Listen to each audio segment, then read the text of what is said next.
सबसे पहले जिस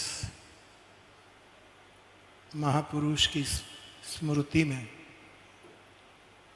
यह आध्यात्मिक आयोजन हुआ है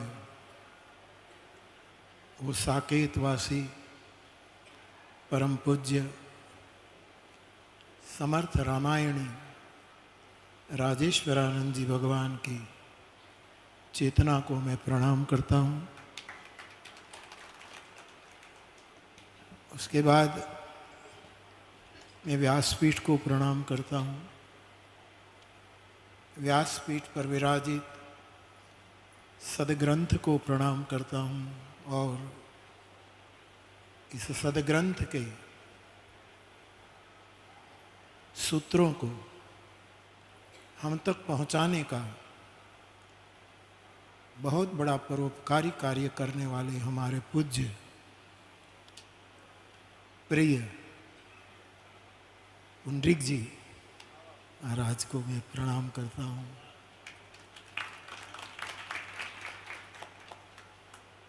छोटे पुंडरीक जी को भी मैं प्रणाम कर रहा हूँ।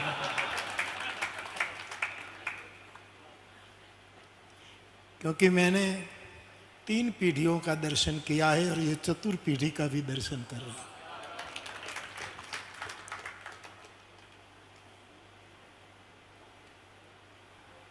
पूज्य राजेश्वरानंद जी के सुपुत्र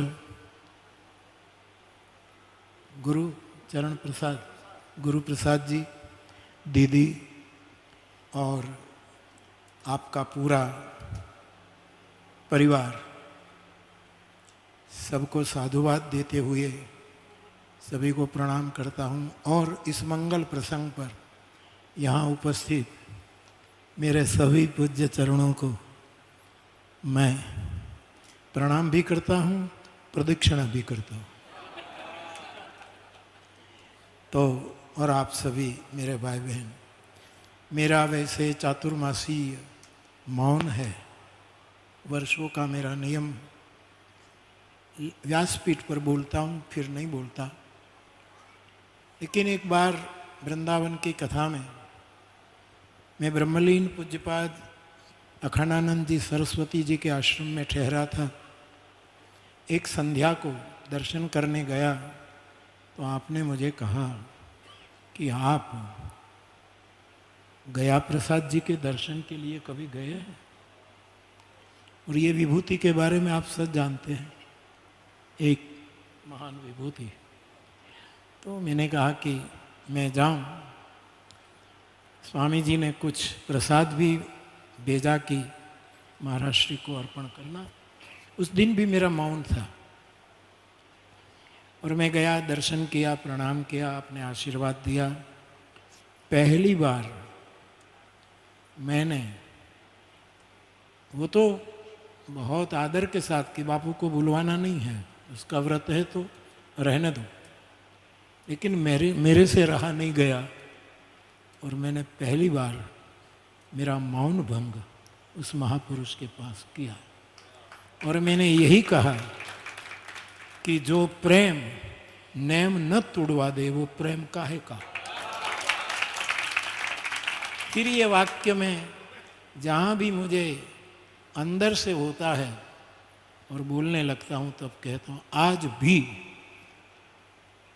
जो नेम राजेश्वरानंद जी न तोड़वा दे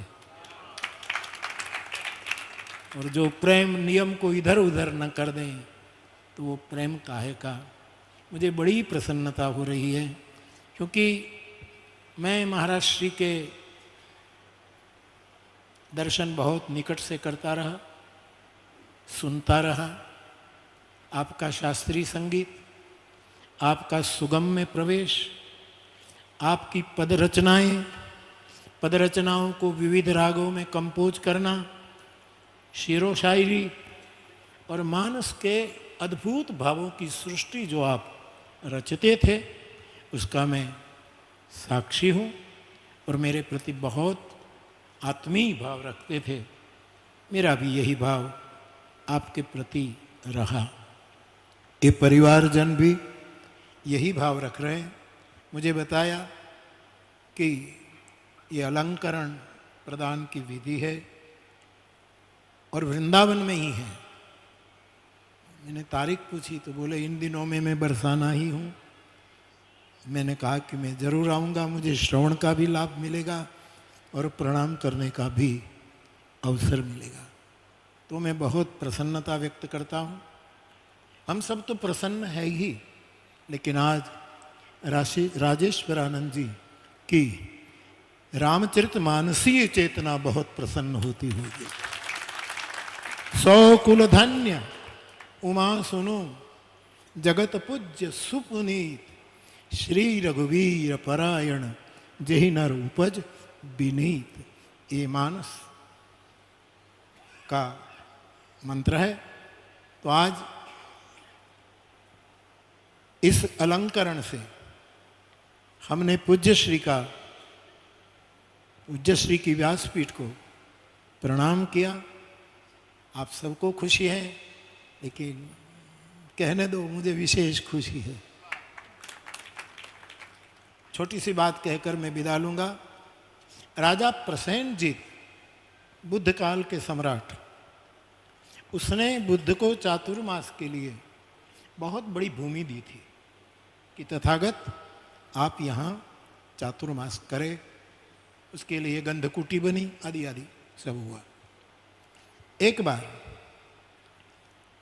आनंद बैठा था और तथागत बुद्ध को महाकाश्यप ने एक प्रश्न पूछा कि आनंद मुझे 2-3 दिन से कह रहा है कि हमें प्रसेनजीत का सम्मान करना चाहिए, कि 10,000 भिक्षुओं के लिए आपने इतनी व्यवस्था जुटाई है, तो हमें उसका सम्मान करना चाहिए।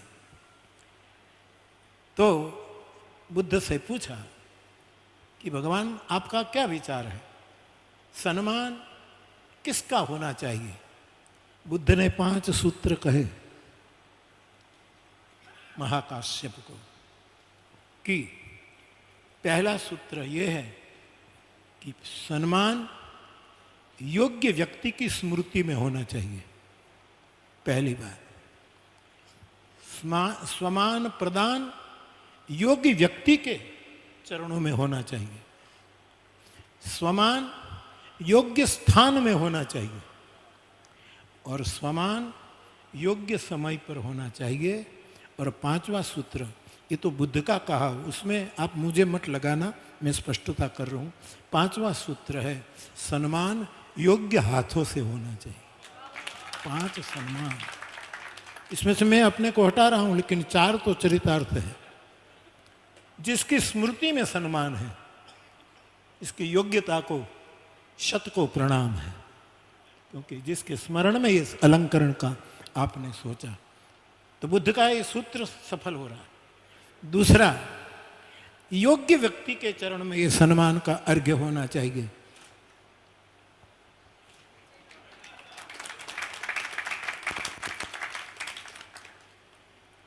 मुझे तो आप जब शब्दावली की शब्दों को नर्तन कराते हैं तो आपको मैं नहीं देखता, दादाजी को देखने लगता है। तो मुझे लगता है कि पूज्य श्री बोल रहे। तो योग्य व्यक्ति के स्मृति में योग्य महापुरुष को इस सम्मान से अलंकृत किया जा रहा है और योग्य स्थान में होना चाहिए। वृंदावन जैसा स्थान कहाँ खोजे, योग्य स्थान में होना चाहिए। तो ये स्थान है और योग्य समय में होना चाहिए। ये समय भी मुझे लगता है जोग लगन ग्रहवार तिथि सकल भये अनुकूल, योग्य समय है। और 5वां योग्य हाथ से, इसमें मैं नहीं हूं। हमारे एक बहुत बड़े पत्रकार थे गुजराती में, तो राजकोट में हमारे एक समारंभ था, उसमें मैं भी था। तो लोगों ने, अनाउंसर ने, मंच संचालक ने कहा कि अब इस पत्रकार जो महोदय है उसके शुभ हाथ से एक क्रिया की जाए। फिर वो जब जवाब देने आए तो कहा कि भाई शुभ हाथों से किसी का सम्मान मत कराओ, शुद्ध हाथों से कराओ। कहीं ऊपर से शुद्ध हाथ होते हैं, भीतर से बहुत अशुभ होते हैं, लेकिन शुद्ध हाथों से तो इस श्रेणी में हम नहीं आते। लेकिन मेरे हाथ से ये अलंकरण दिया गया, ये मेरे हाथ शुद्ध है उसका प्रमाण नहीं, लेकिन ये हाथ विशेष शुद्ध हो इसलिए मुझे प्रणाम करने का अवसर मिल गया, इसलिए मैंने ये बात। तो यहाँ चारों सूत्र चरितार्थ होता है, उसकी मुझे बहुत बड़ी खुशी है। मैं गुरु प्रसाद जी और परिवार को कहूँगा कि स्वामी जी के जितने वक्तव्य हो वो प्रिंट होने चाहिए और पहुंचाना चाहिए।